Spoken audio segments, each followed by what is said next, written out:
Hey guys, it's me again. I know I haven't posted in a while and I apologize, but I'm back and I'm better. Today I'm trying something a little bit different and what I think is a bit more challenging than my normal endeavors. I have this beautiful patchwork garment that my friend gave to me. She actually used some of it to make pants and a purse, which is really cool, and today I'll be using it to make a bustier top. So this is my first time experimenting with underwire and cups, so we'll see how that goes. First things first, I have to take the shirt apart, saving as much fabric as possible. So I did this using my seam ripper and scissors. I took the sleeves off.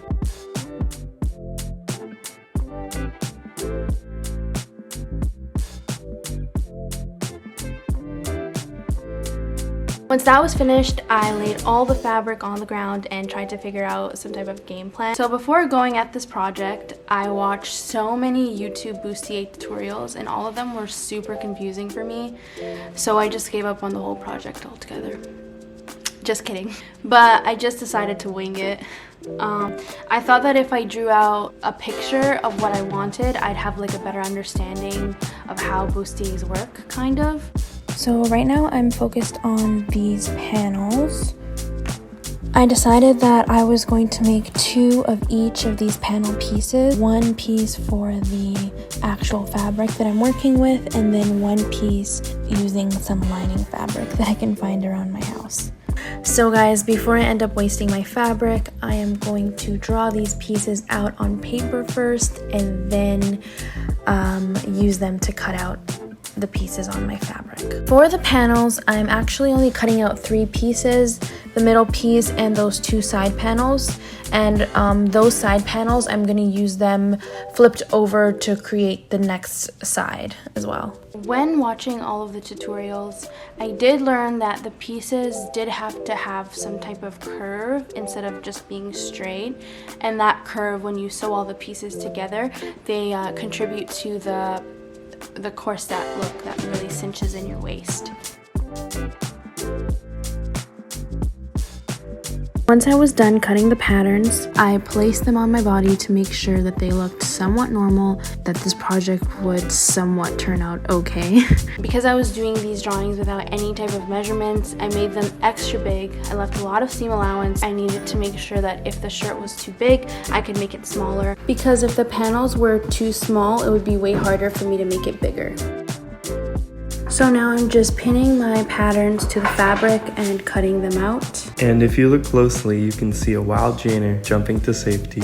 So now I have 5 panels out of this fabric, and this completes the outer front part of the bustier top, minus the cups. Keep in mind that I also have to do another 5 panels with some lining fabric. I actually realized that the middle panel was not curved enough. I don't know if you can tell, but all the other ones are pretty curved. The middle one is like straight, so it looks a little bit odd.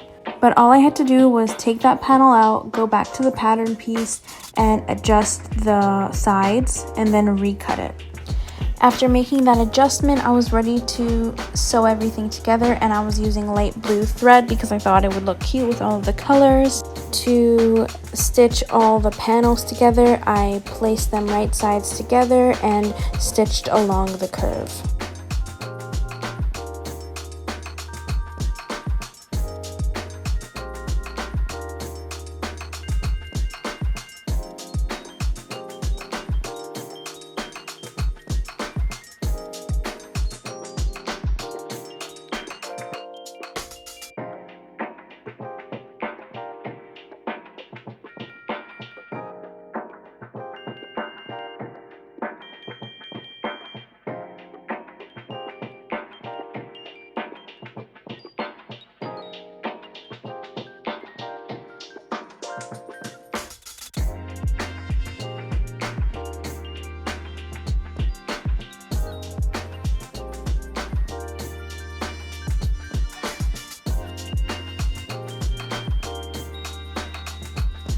So this is what it looks like. I noticed that the underwire did not match the cup area of this top. If I left it like that, it would be quite the issue when trying to put the underwire in. So I just used the underwire as a guide to figure out how I could resize those cups, and I just cut out what was unnecessary. Look at how fast the puppy is. So this is what it looks like now, much better. The cups actually match the underwire. Now I can sleep peacefully at night. So for the cups, guys, I literally winged that as well.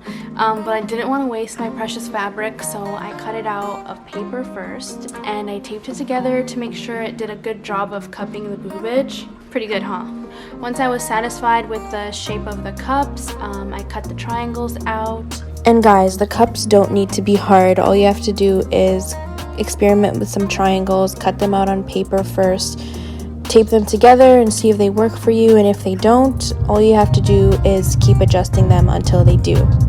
Let's sew those triangles together to create some cups, just like we always do, right sides together, and do a straight stitch along one side.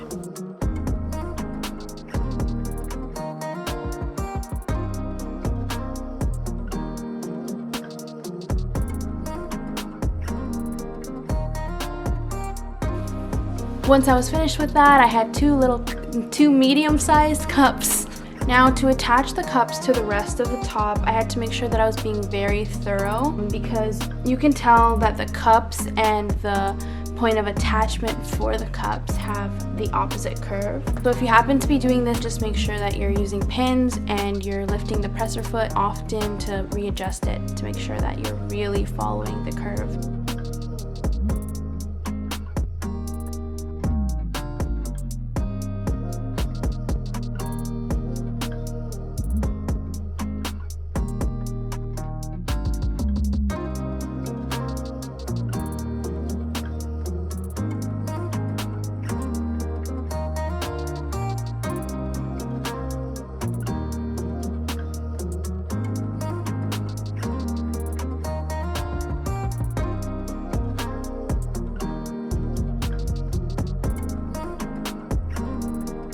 One cup down, one more to go.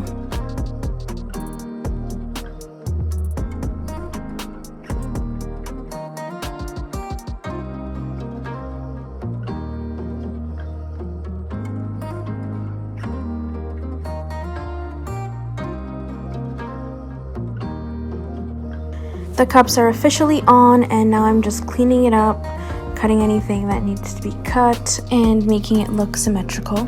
Now for the part that I've been absolutely dreading, underwire installation. Not only was this the first time for me, but I also was not very prepared. Usually you need something called underwire casing, and I didn't have that this time. So I used a bed sheet that I thrifted for about $4.99. Essentially what underwire casing is it's really just like a long tube that you attach to the garment, and then you put the underwire through. So I just used the bed sheet to make the tube myself. The only difference was it wasn't that stretchy.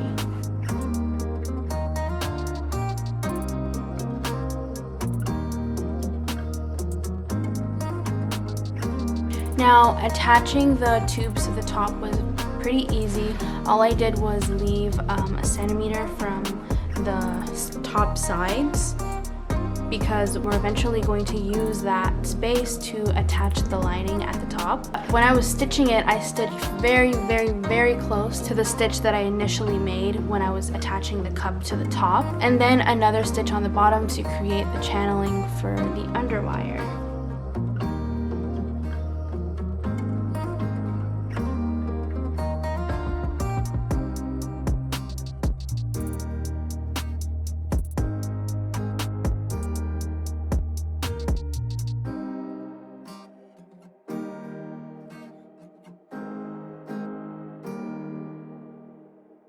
Before putting the underwire in, I stitched some closing stitches at the far end of the tube to make sure that it doesn't come out the other way, and then I inserted the underwire.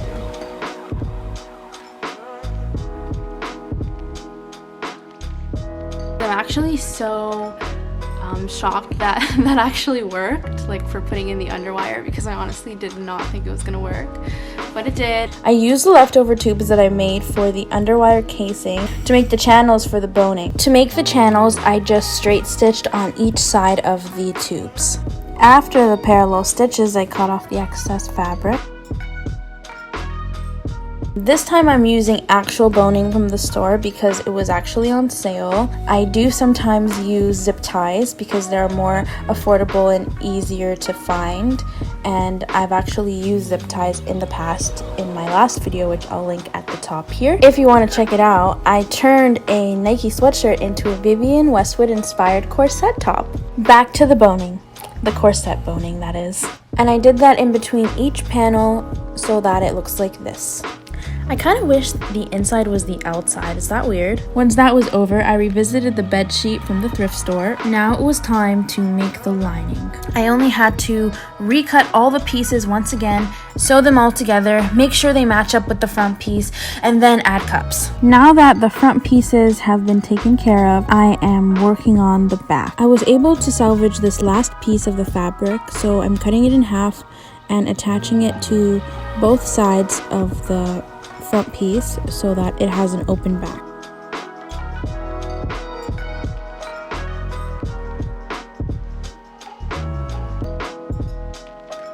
We have our bustier tool and we place it the right side up, and then we take our lining piece and we put that on it with the right sides together, and we're just going to make sure that the cups all like match up because that's the most important part. Stitch here, here, here, here, here.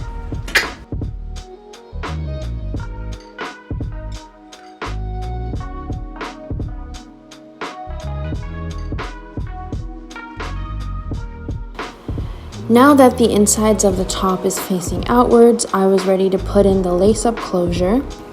I used a pink silk pillowcase that I also thrifted to make some string. I'm doing this by simply cutting a long strip and folding it in half vertically, sewing straight down and using a loop turner to flip it outside in. Now with one of the strings, I cut a bunch of 4-inch long pieces for the loops.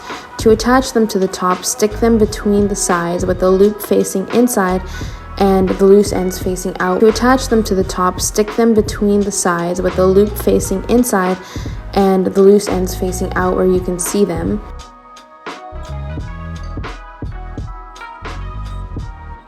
Pin them in place and go over them with your sewing machine.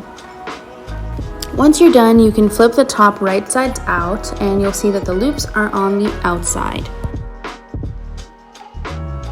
I top stitched the top of the top and top stitched the sides of the top for a cleaner look.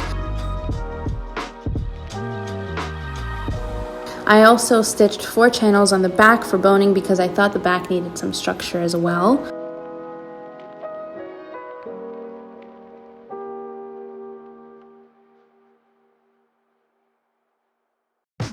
Then I hemmed the bottom and laced that baby up, and the top was finally finished. Thank you guys so much for watching this video, and thanks so much for all the love and support. If you guys would like to follow me on Instagram, it will be in the description box, and if you want to subscribe, please do.